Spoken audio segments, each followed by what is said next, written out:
नमस्कार मित्रों, मैं धनंजय जुन्नरकर एडमिनिस्ट्रेटिव लॉ के आज के इस नए लेक्चर में मैं आपका स्वागत करता हूं। Dicey's rule of law 1885, Dicey का विधि का शासन, इस संकल्पना के बारे में आज हम जानने की कोशिश करेंगे। डायसी ने ये जो संकल्पना का विचार किया, ये इंग्लैंड की संविधान का मूल है, ये पाया है इंग्लैंड की संविधान का। 1885 में डायसी ने इस संकल्पना का विचार किया, लेकिन इसके पहले अमेरिका में भी इस विषय में संशोधन हुआ। सर एडवर्ड कोके, इन्होंने इस विषय पे पहले विचार किया था, लेकिन जिस प्रकार से वो आइडिया डेवलप होनी चाहिए, वो आइडिया उस समय उतनी डेवलप नहीं हुई। और 1885 के आसपास डायसी जी ने इस विषय में जो विचार किया, वो आगे डेवलप होते वो फिर पूरी तरह से आगे डेवलप होके नए संशोधन उसमें आते गए।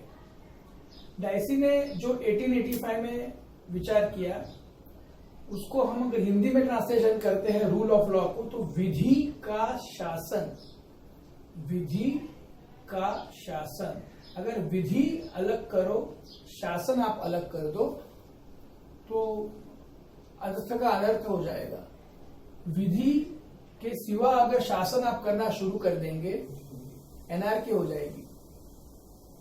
तो शासन आपको करना है, लेकिन विधि के साथ अगर सही तरीके से रूल का इम्प्लीमेंटेशन होगा, तभी जाके जो पब्लिक है, जो लोग है, ग्रास रूट पे न्याय मिलेगा, तब जाके वेलफेयर स्टेट का क्रिएशन होगा।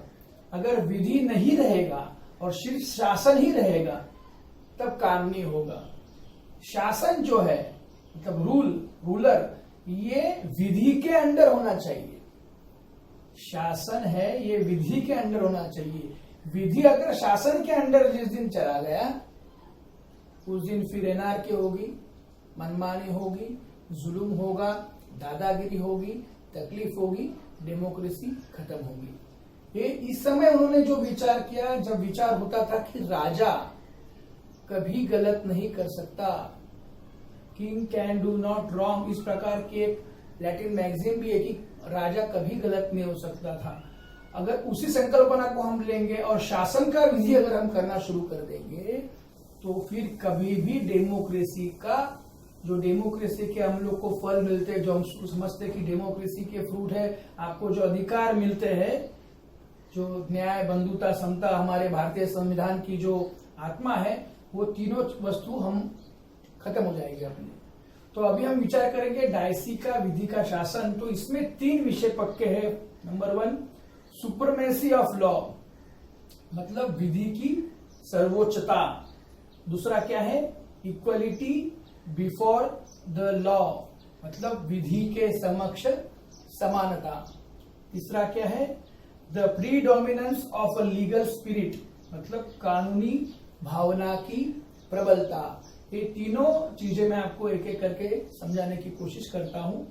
पहले वो क्या बोलता है? सुपरमेसी ऑफ लॉ, विधि की सर्वोच्चता, मतलब आप जो शासन में आप काम कर रहे हैं, उस शासन के अंदर विधि, कायदा, रूल, वो सर्वोच्च रहेगा, उसके आगे कोई नहीं रहेगा। विधि की सर्वोच्चता, विधि का शासन, ये वस्तु जो है, ये एडमिनिस्ट्रेटिव लॉ का आत्मा है। एडमिनिस्ट्रेटिव लॉ जो हम पढ़ रहे हैं, उस एडमिनिस्ट्रेटिव लॉ पूरी तरह से जिस प्रकार से आगे जाएगा, वो जाने के लिए उसका जो मेन आत्मा है, बाकी सब चीजें वो आत्मा के शरीर है, पर ये जो विधि की सर्वोच्चता, विधि का शासन, ये आत्मा है। ये आत्मा के बगैर एडमिनिस्ट्रेटिव लॉ काम नहीं कर पाएगा। तो जब इस सुपरमेसी ऑफ लॉ, मतलब कायदा सर्वोच्च है, इसके आगे कोई कुछ नहीं। दोस्तों, सुपरमेसी ऑफ लॉ के अंदर, मतलब विधि की सर्वोच्चता में हम ये विचार करते हैं कि जुल्म, जबरदस्ती से कोई रातों रात भाई कल से ये कायदा चालू हो गया, मनमानी, सामने वाले का सुनने का ही नहीं। हम कायदा इम्प्लीमेंटेशन जो कर रहे हैं, ये विधि का जो शासन कर रहे हैं, वो पब्लिक के लिए है। वो राजा महाराजा और जो नेता है उनके लिए, टाइम पास के लिए ये विधि बनाया नहीं गया। विधि बनाया है पब्लिक के वेलफेयर के लिए। तो आप पब्लिक के साथ जुल्म जबरदस्ती दादागिरी करके कोई काम नहीं करेंगे। ये बताने के लिए सुप्रीमेसी ऑफ लॉ ये आपको दिखाया गया है। आप किसी भी पब्लिक को, किसी भी जनता को, किसी भी नागरिक को उनकी बात कहने का मौका आपको देना पड़ेगा। आप उनकी अगर कुछ गलत हुआ भी है तो उनको सुनना पड़ेगा, आपको उनको सुनने का, उनके कहने का, बात रखने का मौका आपको देना पड़ेगा। उनकी बात सुनने के बाद ही कायदे के हिसाब से, कायदे के अंदर जिस प्रकार से लिखा गया उसी प्रकार से आप उनके साथ काम करेंगे, उसके साथ बर्ताव करेंगे। कायदे के साथ आप उनकी जान माल का किसी भी प्रकार से नुकसान नहीं करेंगे। आप ड्यू प्रोसेस ऑफ लॉ जो रहेगी उसके हिसाब से ही आपको चलना पड़ेगा। ये सुप्रीमेसी ऑफ लॉ अपने को बताता है। सेकंड चीज है इक्वलिटी बिफोर द लॉ, मतलब विधि के समक्ष समानता। विधि के सामने सब समान है, कोई उसके आगे नहीं है। ये बात मैं आपको बता सकता हूं। ड्रॉइट एडमिनिस्ट्रेटिव, फ्रांस के अंदर नेपोलियन ने उस समय विचार किया था ड्रॉइट एडमिनिस्ट्रेटिव का। उसमें क्या हो रहा था कि आम जनता के लिए अगर कुछ तकलीफ है तो उनके लिए अलग न्यायालय, उसके लिए अलग कोर्ट में उनको जाना पड़ेगा। और जो एडमिनिस्ट्रेटिव लॉ का इम्प्लीमेंटेशन कर रहे हैं, मतलब सरकार के प्रतिनिधि, सरकार के नौकर, अगर मान लो उन्होंने कुछ गलती की तो फिर उनके लिए कहाँ जाएंगे आप?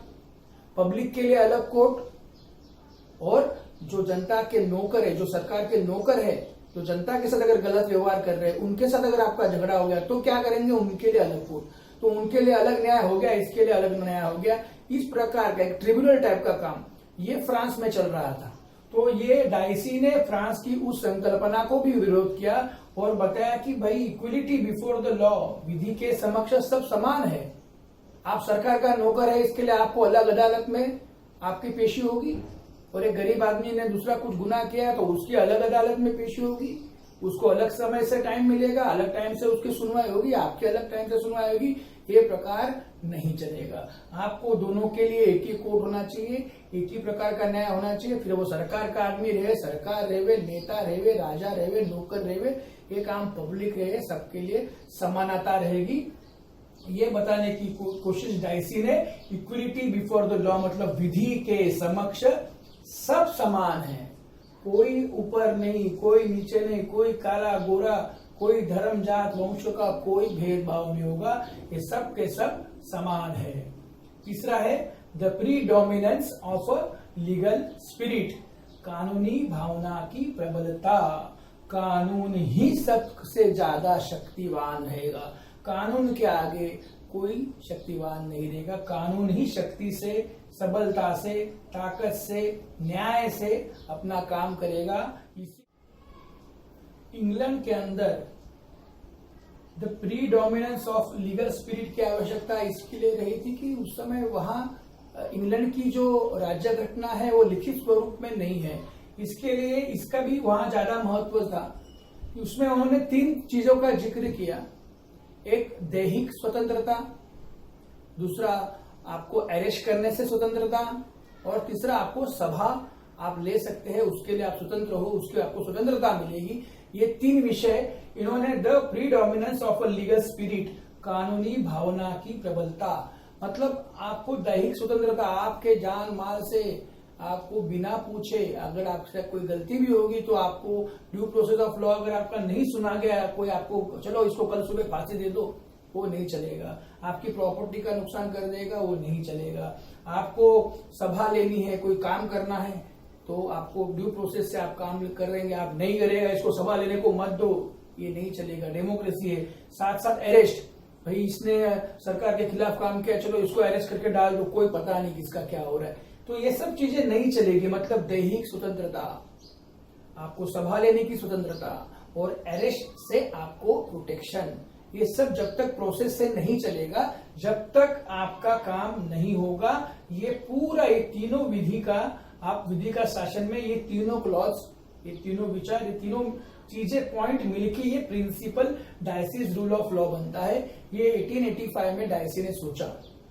लेकिन मित्रों इसमें इनका जो विचार था, ये डाइसी का जो उसके ऊपर क्रिटिसिज्म भी आया कि डाइसी के अगर हिसाब से अगर हम चलेंगे तो डाइसी बिल्कुल गवर्नमेंट के कोई भी अधिकारी को एक्स्ट्रा पावर देने के खिलाफ था। तो डायसी जब वहां था, जब भी इंग्लैंड में जिस समय डायसी अस्तित्व में थे, जब भी वो जीवित थे, उस समय भी उनका ये जो लॉ का विधि का शासन का इन्होंने कुछ पॉइंट्स लिए कोई इम्प्लीमेंटेशन किया, लेकिन पूरी तरह से इसलिए नहीं किया। अगर मान लो आप सरकार के अधिकारी हो और कोई अच्छी चीज करने के लिए आपको कुछ स्वतंत्रता, कुछ अधिकार, स्वेच्छाधिकार की आपको जरूरत है। अगर आप वो अधिकार ही आपके पास नहीं है और हर चीज कायदे को पूछ के करने जाएंगे, यहाँ अगर कुछ हो गया और वहां कायदे में लिखा नहीं, आपको पावर ही नहीं काम करने की, तो आप जनता को आप क्या प्रकार का वेलफेयर का शासन दे पाएंगे। ये सब सोच के उस समय के लोगों ने ये विचार किया कि डायसी के कुछ तत्व ठीक है। वो क्रिटिसिज्म जो होगा कि भाई आप बिल्कुल ही डायसी का पालन करने जाएंगे तो फिर वेलफेयर स्टेट में भी बाधा आएगी। वेलफेयर स्टेट बनाने के लिए आपको थोड़ी पावर तो देनी पड़ेगी, और वो थोड़ी पावर स्वेच्छाधिकार के माध्यम से देनी पड़ेगी। और स्वेच्छाधिकार ये लोग तरीके से उसका उपयोग कर रहे हैं कि नहीं, उसके ऊपर फिर नियंत्रण रखने के लिए आपको, जैसे संसद है, जुडिशरी है, इस पर अलग अलग वो जब विचार डेवलप हुआ कि इसके ऊपर कैसे करेंगे, तो वो फिर धीरे धीरे वो पॉइंट्स आते गए। अभी हमने जो 3 चीजें सोची है डायसी की, ये डायसी विधि का शासन, ये तीनों चीजों का ही एक मिक्सचर है। और ये तीनों चीजों के 3 पॉइंट का जो हमने आपको बताने की कोशिश की कि विधि ही सर्वोच्च रहेगा। शॉर्ट में शासन को विधि के हिसाब से ही चलना पड़ेगा और जनता को न्याय देना पड़ेगा। यही डायसी का रूल ऑफ लॉ था, जो 1885 में इसका संशोधन हुआ, संकल्पना का उदय हुआ और वो धीरे धीरे डेवलप हुआ। मुझे लगता है मैं आपको ये संकल्पना समझाने की उसके अंदर कामयाब हुआ हूं। और इसके आगे का जो क्रिटिसिज्म है और भारत में डायसी के रूल ऑफ लॉ का किस प्रकार से काम हो रहा है, वो भी मैं एक अलग वीडियो आपके लिए बनाऊंगा। वीडियो बहुत लंबा हो जाएगा, इसके लिए आप सब्सक्राइब कीजिए। मैं आपको नेक्स्ट वीडियो में वो बताने की कोशिश करता हूँ। धन्यवाद।